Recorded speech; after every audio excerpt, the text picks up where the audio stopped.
And welcome back to the hottest day of summer ever and the hottest night of the week. Just kidding.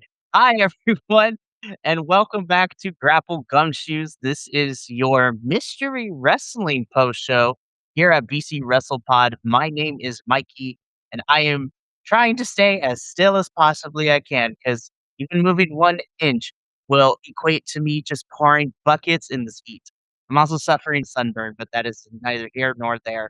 And I am joined this evening by, of course, by my co-host, Mr. Dito himself, Benny, to talk about all the things and shenanigans that went on in Montreal, Quebec, Canada for Mystery Wrestling 27. How you doing, Benny? I'm doing great. Bonjour, people of the internet. Let's rock and roll. Absolutely. So this past weekend, Montreal definitely had a plethora of different things going on for that prefecture. I mean, and we talk. So we're here to talk Mystery Wrestling 27. So this is the debut for Mystery Wrestling in Montreal, which is really, really cool. So we're going to dive into all of the shenanigans that went down. And honestly, I have to say, Mystery Wrestling 27, there was some really good wrestling in here, not gonna lie, y'all. Like, I mean, there's always good wrestling in Mystery Wrestling, but like, there was some really good wrestling, and we're gonna talk about it here. But y'all already know the drill. You see us go live on your favorite streaming site. Check the YouTube for the edited version. BC Wrestle at BC WrestlePod across the socials. We have merch store at bcwrestlepodshop.boardwall.com. We have a coffee bot that helps us pay for all the stuff that we do. All right, let's get into this. So we got lots of things to talk about, but as always here at Grapple Gumshoes, we got to talk about the commentary team for this iteration of Mystery Wrestling. So for Mystery Wrestling 27, we had the luxury of, as always, being able to have Evil Uno on the commentary booth, as he always is. But then for Mystery Wrestling 27, he was joined by none other than one of our favorite peoples on the planet, Mr. Daddy Magic himself, Matt Nord. And I'm like, Daddy Magic, I'm so happy. You listen, Daddy Magic on commentary, A plus, no notes, come back. Yes, sir. He gets it. He gets it. Man, I miss Daddy Magic on commentary. He was really getting the hang of it too towards the end of Elevation, you know? What makes my nipples hard? What a weird catchphrase to get over. But you know what? Dude got it over. Good for him. I forgot about that. Listen, we watch so much wrestling, things tend to blur together, but I forgot about that. Listen, we Always can a bring good it time back. with Daddy Magic. Bring it back, Daddy Magic. Bring it back. But no, I really enjoyed Daddy Magic on commentary, period. But he was definitely the perfect person to bounce off of Evil Uno for Mystery Wrestling 27. And the whole entire night had me invested. Listen, just the Canadian guys, the Canadian co hosts know how to do it. You know, Daddy Magic, like they know how to make it fun. So it's really cool. But yeah, Daddy Magic, you are always welcome to come back to Mystery Wrestling and join Uno on commentary. So you are fantastic. Alrighty, let's get into this. Like I said, 8 matches to talk about, and we kick off, of course, as always, or for the most part, with our special Druids match. For our competitors in the ring, we don't know who they are until they unrobe themselves. But it should be known that for their first match, in our Druids match, we had a special guest referee in Jason Exile, and I laughed my ass off. I was just like, "Oh Lord, here we go." Now, I was not prepared what was to come later, but we're gonna talk about it a little bit later. But they just wheel ref shirt and all, Jason Exile is the special guest referee. I'm like, "How that gonna work?" But whatever. So, we get our 4 participants in our Druids match, and we have the following 4 participants here in match number 1. Of course, we have James Stone of the No Nonsense crew. We have Surfer Mitch. I was just like, love the gimmick, wearing a whole entire like surfer swimsuit and everything.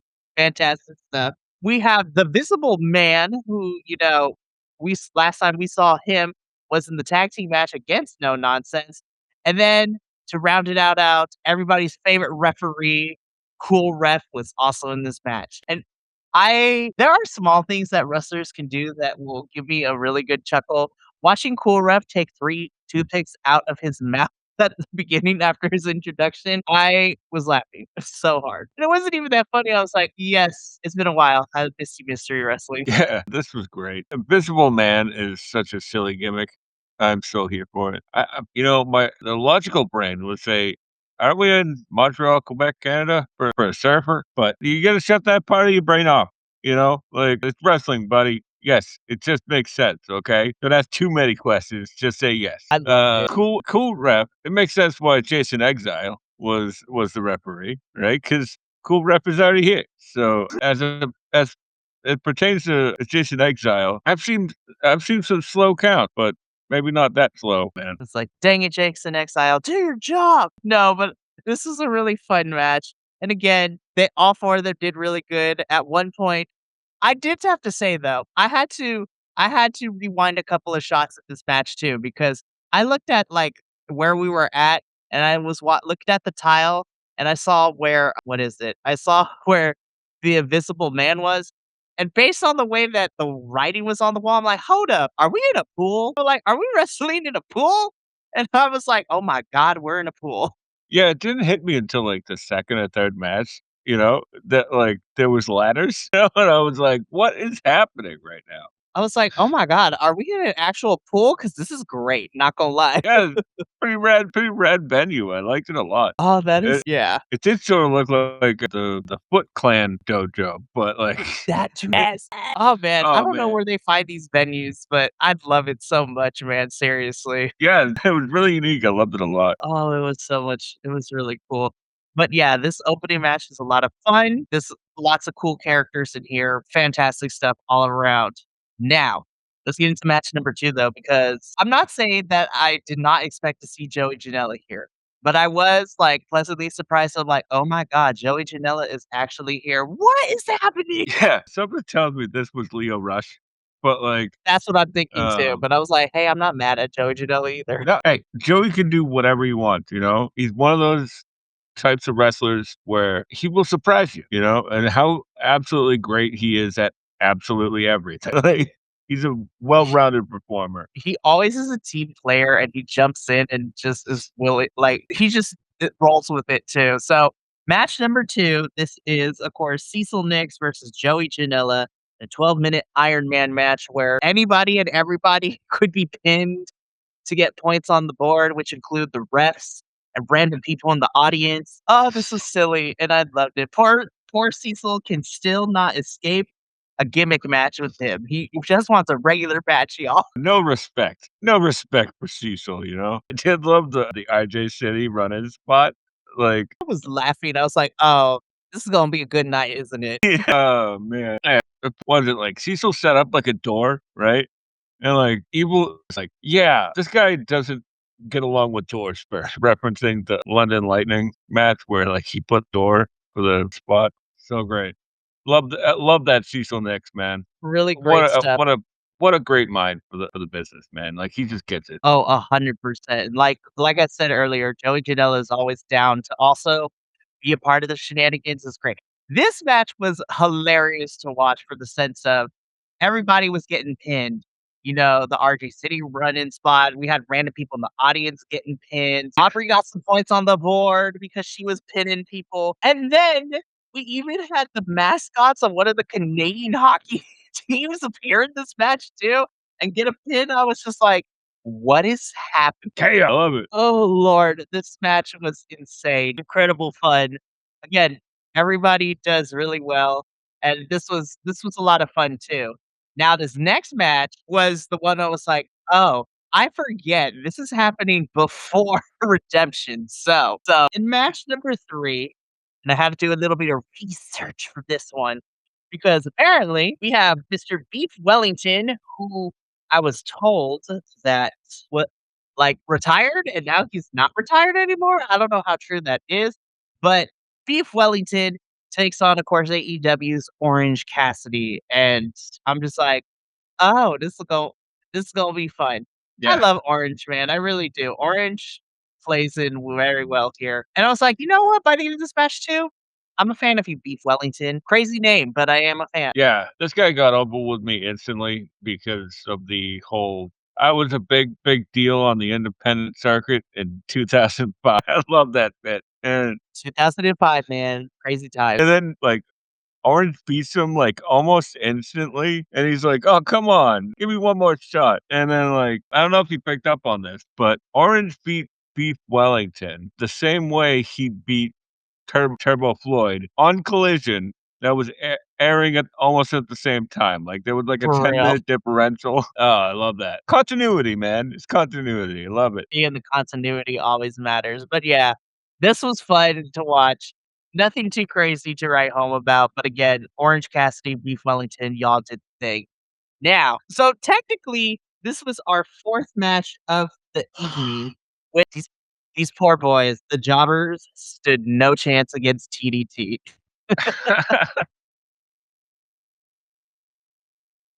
I love the fact that Joe the Jobber, like, had dirt and 1 shoe on because of the buried alive match at the In Your Yard. Yeah, sure, yeah. Oh, man. So And as he's the still, yeah, punch drunk in the corner. They're being introduced. and as their name suggests, this match does not go on too long. TDT just absolutely decimate the Jobbers, and the TDT get on the mic. They're like, "No, we want an actual match. We're not going to just sit here, be complacent. We want actual competition." And so they get to their competition, and let me tell you, from here on out, this is when things get crazy and the wrestling goes off the charts for me. Because in match number 5, we get a street fight. TDT taking on the team of Chris Layla Wild and Drea Michelle. And this match ruled so much. These girls threw down. Oh my gosh. Yeah, it was fantastic. And I never understood the issue of intergender wrestling, right? Because these are trained professionals and, like, would you be offended by 2 trapeze artists being of opposite genders, like, doing a trapeze performance? I don't think so. Like, you gotta get over yourselves, right? Like, it's not a sport, right? Like, it's not an actual I mean, like, they're not actually trying to beat each other up, is what I'm trying to say. Like, we know what this is, you know? Come on. But getting back to this match, the well, lack of a better term, testicular fortitude that the ladies showed here, and they end up getting a handshake for their efforts at the end. That really made me excited. I was just like, these girl. So Kristara, Layla, and Drea have been constants this year on the mystery wrestling shows in terms of our women's talent wherever they go. And like these three really did. Oh my goodness, this street fight was so good. And you're absolutely right. Intergender wrestling is amazing when it is done correctly and everyone is on the same page. So I 100% agree. I don't understand why people have an issue with intergender wrestling because guys, I'm gonna be honest with you. In my wrestling, sometimes I want to see the girls beat up the dudes. Why not?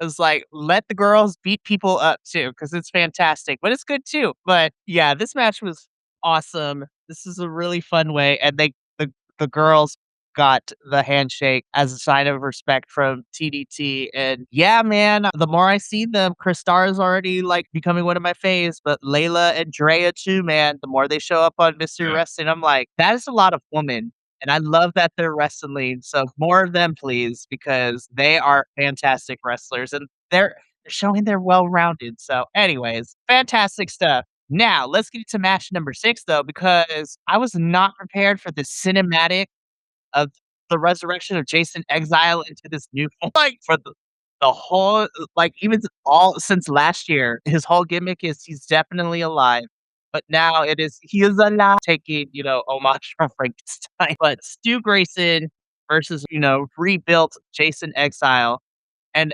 when I saw him come out well, first, when they came out with him on the little thing strapped in, I was just like, "What in the silence of the lambs is about to happen right now?" I was like, "What is going on?" And then when he started wrestling too, and just the way of everything, I was just like, all I have in my ear as Jason Exile is wrestling is the darkness is what made me. I was like, "Oh no, Bane is in my ear. Get out of my head." No, but this was an awesome match. And I do love seeing Stu Grayson still carrying the MLP championship because he's still interim until Josh can come back and then we can crown undisputed. But this was great. And even the ending, I was laughing because they're like, go to technical difficulties, go to technical difficulties. I love that so much. It was like, yeah, cut the feed, and then, like, they cut the feed, and it's like, technical difficulties. Now with It's like, bravo, man, bravo. Like, this whole thing, man, this is exactly what I want out of wrestling, you know? Just some silly over the top campiness. you know? I love the little vignette at the beginning with not Dr. Hubert West and, like the juicer, like, along the side of the face, like, screwing something. Oh, man, I love this so much. They fought up the stairs and then, like, disappeared for a while, and then Stu threw something or someone over the side. Jason Exile came back from the dead again. Like, everything I want in wrestling. Just absolute silliness, man. And he Stu picks up by ripping out somebody's spine. What in the world is happening? You monster. Yeah, that was insane. I was just like, never change mystery wrestling. Somebody is listen, we've had people poisoned, we've seen people, escape with a felony, we see people get arrested, and now we saw someone's robotic spine get ripped out of them. So manslaughter at best, homicide at worst. But no, I'm always here for over the top campy theatrics of mystery wrestling, and I love this. This is fun. Now, it's really weird to say this sentence in mystery wrestling because I always enjoy the whole show. But if we're going to talk about just wrestling, though, this match, folks, this is weird to say, but this was like my match of the card of the night. I was just like, more of this, please. Yeah, this was the best wrestles on the show for sure, you know? Like, once I heard that and then, like, the beat kick in, I was like, "What? This is gonna be amazing." This is and Garcia, oh, man. It's also great to see, like, all these indie darlings back on the indies doing that thing, you know? 100%. Like, allowing Danny and Yuna to get back on the indie scene, and then, Fresh Air, man, I love them so much as a team. I Mm, love Fresh Air. Like, Fresh Air, Clapton Cheeks, like, "We got this." They're like, "Oh, man, this more of this, get them all back on the show immediately. I need, like, a best of 18 series, like, yeah, speaking of fresh air, that Fresh Air Super from this past weekend, looks really good too. Fresh Air is they're amazing, man. They're amazing. Yeah, like, this match was awesome. The crowd like, definitely well earned, from the crowd, 100%. Absolutely yes for me. No notes. Alright, Benny, now we get into our main event. This is the final match, main eventing of Mystery Wrestling 27. This is for the Mystery Wrestling Championship, but more importantly, this is for all the marbles. Champion, London Lightning. Challenger, Johnny Mystery. So, not to bury the lead, but we have a new champion. We have a new mystery wrestling champion. And I'm just sitting here and I'm like, oh my gosh. Johnny has done it. He is your new mystery wrestling champion and in current possession of all the marbles as well. I was like, okay, somewhere Yeah, in my mind. 100%. Yeah, somewhere in my mind, Taya told Johnny, don't go home. Don't Taya told Johnny to, grow a pair and bring something back. And he literally found a whole bunch of marbles to go with it. So somewhere him and Taya are canoodling somewhere. Yes, 100%. Wait to see Taya on Mystery Wrestling. If if she's already been there, that's my mistake. But my point is that I love Wrestling, Johnny Mystery blank. The the silly little Montreal screw job thing with Storm Rider was pretty fun, and London Lightning, like he's coming along, man, coming along really good. I mean, he's already there, but is it me? Is it Johnny TV like put on a crap ton of weight? He just looks really, really beefy. No, you are absolutely right. Love Johnny to death, but he does look like he has, how do I put this nicely? He's been really enjoying dad life, even though him and Taya don't have any kids, but he's embracing the dad bod fad. He still looks great, but like also, if anybody loves Johnny TV, check out Johnny Loves Tired on the AEW YouTube. Great little stuff. I don't know what that has to do with this, but really fun. This was really fun, man. Like I know we've already said this before, but like wrestling in an Olympic-sized swimming pool, not what I was expecting, but I'd take like 5 of these shows a week. Oh, 100%, honestly. But yeah, Mystery Wrestling is just such a nice palate cleanser for everything that we watch. Not to say that I don't enjoy everything else that we watch, but like it's nice because you get the funnies, but you also get some really good look into good wrestling, especially with a lot of talent that Uno uses in terms of like the Canadian independent, because we don't get access to all of that, but it's thanks to Mystery Wrestling that we get to see these folks. So, but yeah, I'm interested to see what Johnny Mystery's championship reign is going to look like, and I'm looking forward to it. So that covers Mystery Wrestling 27. But to give all of y'all at home watching a preview We got two post shows for Mystery Wrestling coming up in September. So first, we got Mystery Wrestling 28, and that post show is going to be on the September 3rd. And we're going to be talking about Mystery Wrestling 28, the debut of Mystery Wrestling in England. And again, this show is happening during All In Week, not weekend, week, because I'm so jealous of all the people that are just gonna watch amazing wrestling from, Riot Cabaret, Bro, leading into All In. I was just like, "Ugh, take me with you, please." I would kill for guys, we're announcing our GoFundMe so me and Benny can go see an Eve show in the UK. That's the dream, man. That's the dream. But no, so that's Mystery Wrestling 28, and then Mystery Wrestling 29 will be covered September 17th. I made the prediction that we were going to get All Out back in Canada. I was wrong because All Out is happening the following week after Mystery Wrestling in Chicago, but still, going to be some good stuff. But yeah, that's it for us here at Grapple Gumshoes. We short, sweet, to the point. Mystery Wrestling 27. Y'all need to go watch this. If you have not subscribed to the Patreon, please do. They have some fun stuff. Y'all can see like the YouTube replays of the shows after they air about the next day and support fun wrestling. Wrestling is meant to be fun. So please do that. But that's going to be it for the Grapple Gumshoes this evening. There's one more show happening tonight, and that is going to be in about an hour. I will be back to talk about Progress Wrestling, specifically chapter 196, Scorchio, as I talk about not only the return of Nikki Storm to independent wrestling, but we had so many other good stuff. We had Simon Miller wrestling, which was a lot of fun. We had a blood debt match, which I didn't know what it was, but it was cool. We had some returns. We had some fun championship matches. And both of our Super Strong Style 16 tournament winners got their championship matches. Who walked out as champion and who got their dreams destroyed. Come in an hour to watch me talk about all of that. Then we also got our TNA show tomorrow night at 7:30 p.m. Pacific.